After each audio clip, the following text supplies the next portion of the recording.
3 वर्ष यायचं आमचं चाललेलं. 2 वर्ष योग नाही आला. आज मला वाटतं स्वामींनी सगळ्यांनीच बोलवलं. तर मी सकाळचे मुळात प्रथम आभार.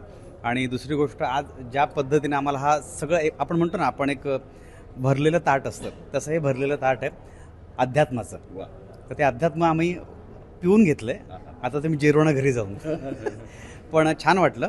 आणि आता आमचे नवीन प्रोजेक्ट्स येत असतात. तसं आमचं 17 एप्रिलला एक फिल्म रिलीज होते सालबर्डी नावाची, आणि 5 जूनला दुसरी एक रिलीज होते तुंबाडची मंजुळा. तर मला असं वाटतं हे सगळं एक एक गोष्ट या आध्यात्मिक बैठकीमुळेच काही गोष्टी साध्य होत असतात.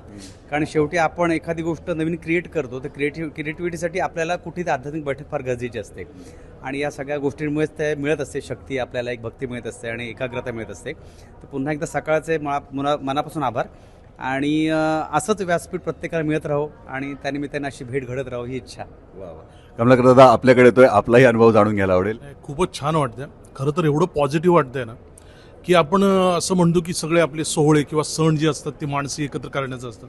तर सकाळचं त्याच्यासाठी विशेष कौतुक की तुम्ही या निमित्ताने सगळी छान छान आणि गोड गोड माणसं एकत्र केलीत. कारण काय आहे, आता आजूबाजूला जे घडतंय ना, त्याच्यात ही खूप पॉझिटिव्ह गोष्ट सकाळ करते.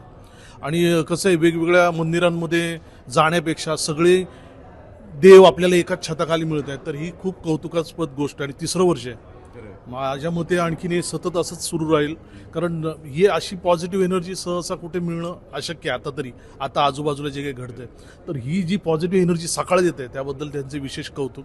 आणि आम्हाला इथे बोलवलं त्याबद्दल खरंच मनापासून, कारण मला खरंच माहिती नव्हतं की हा एवढा पॉझिटिव्ह ॲक्टिव्हिटीचा हा सोहळा आहे. तर हा सोहळा घडवून आणलं सकाळने, त्याबद्दल खूप खूप आभार. आणि या निमित्ताने सकाळचं विशेष कौतुक, कारण आत्तापर्यंत आमचा सिनेमा येतो 17 एप्रिलला सालबर्डी नावाचा, त्याला ज्या पद्धतीने ते प्रमोट करते त्याबद्दलही त्यांचे खूप खूप आभार.